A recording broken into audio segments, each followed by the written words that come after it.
حضور میرا سوال ہے عالم برزخ کے بارے میں. اچھا. اس کے 2-3 چھوٹے چھوٹے پارٹس ہیں. یاد طور مرنے کے بعد انسان کی روح اپنے آخری فیصلے تک، یعنی جنت اور دوزخ کا جو فیصلہ ہے، الٹیمیٹ سٹیج، اس تک پہنچنے تک وہ کن کن مراحل سے گزرتی ہے؟ اور خاص کر چھوٹا سوال کیا آپ نے. ایک دو چھوٹا پارٹس سا ہے، ابھی اتنی سی بات ہے نا. ایک دو پارٹس ہیں. بہت لمبا سوال کر گئے ہیں آپ. اچھا. ہمارے شیخ پورے میں وکیل صاحب ہوا کرتے تھے.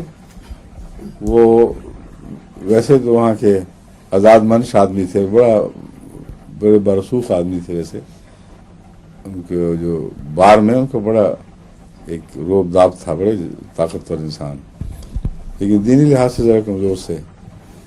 ایک دفعہ ان کو خیال آیا کہ چلو حج ہی کرائیں، شاید پچھلے گناہ معاف اور آئندہ کے لیے کوئی اصلاح ہو جائے. تو حج سے جب واپس آئے، لوگوں نے کہا برا واقعات بناؤ. کیا کہتے میں تو توبہ کر کے آیا بس. یہ مولویوں نے مروا دیا مجھے.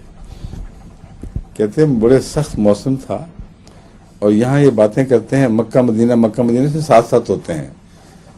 تو میں بغیر کپڑے لیے، بغیر اس خیال کے کہ دور کا سفر ہے اس کے لیے زیادہ راہ پورا لے لوں، بس جا رہی تھی مدینے کے لیے، میں بھی بیٹھ گیا. میں نے کہا مولوی ہر وقت مکہ مدینہ کہتے ہیں، شاید ساتھ ساتھ ہی ہوں بالکل.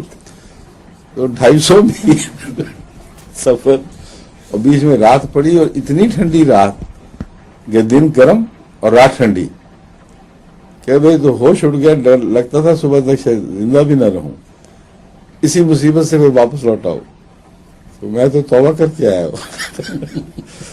مراد میری یہ ہے کہ بعض دفعہ جو فاصلے ہیں وہ دیکھنے میں چھوٹے لگتے ہیں، سنتے جو رہتے ہیں ہر وقت ابھی مرے کل جیے تو اس میں مولوی کا قصور نہیں، ایک طبی حالت ہے. اصل میں انسان کثرت سے جو باتیں بیان کرتا ہے ان میں فاصلوں کا خیال نہیں رہتا کہ فاصلے کتنے ہیں. یا بیان کرنے والے کو تو علم ہے لیکن سننے والا بعض دفعہ نہیں سمجھتا. یہ مطلب ہے. تو آپ نے بھی عالم برزخ کو تو ادھر مرے اور کل اٹھ کھڑے ہوئے اور بیچ میں عالم برزخ چھوٹی سی آ گئی. یہ بات نہیں ہے. عالم برزخ کا دور تو ہو سکتا ہے 1 ارب سال بھی ہو، کوئی نہیں جانتا کہ کتنا لمبا دور ہے. قرآن کریم نے یہ بیان فرما دیا ہے کہ اتنا لمبا دور ہے کہ اس جگہ سے جہاں تم اٹھو گے، جہاں سر دوبارہ نکالو گے، وہاں سے دنیا اپنی اتنی چھوٹی دکھائی دے گی کہ گویا تم 1 دن بھی نہیں رہے بلکہ 1 گھنٹہ بھی نہ رہے، 1 دن کا ایک حصہ بھی نہ رہے. اور جس نے سب سے بڑا اچھا اندازہ لگایا ہوگا وہ کہے گا نہیں 1 دن نہیں، 1 ساتھ بھی ہم نہ رہے ہوں شاید وہاں. اور اللہ تعالیٰ کہے گا کہ تم اس کو بھی پورا اندازہ نہیں. اتنا چھوٹا عرصہ دکھائی دے گا اس فاصلے سے کہ زندگی بالکل ہی مختصر سی آنن فانن آتی اور جاتی ہوئی دکھائی دے گی. اس زندگی میں آپ مڑ کے دیکھیں تو اتنا چھوٹا تو نہیں نظر آتا. بچپن کا زمانہ سکڑتا تو ہے، مگر یہ تو نہیں کہ آپ کہیں کہ میں آنن فانن ختم ہو گیا. اس لیے وہ زمانہ بہت دور کا ہے. اور یہ سارا عرصہ روح کی پرورش میں، اس کے ترقی دینے میں، اس کو نئی صورت میں دوبارہ زندہ کرنے پر خرچ ہوگا.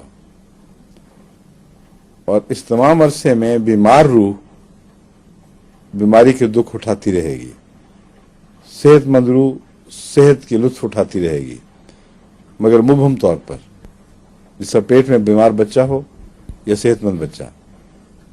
اور جب وہ مکمل طور پر اپنی نشو و نما پا کر اس دنیا میں ابھرے گا تو اس وقت قرآن کریم کے مطابق اس کی نظر بہت تیز ہو چکی ہوگی.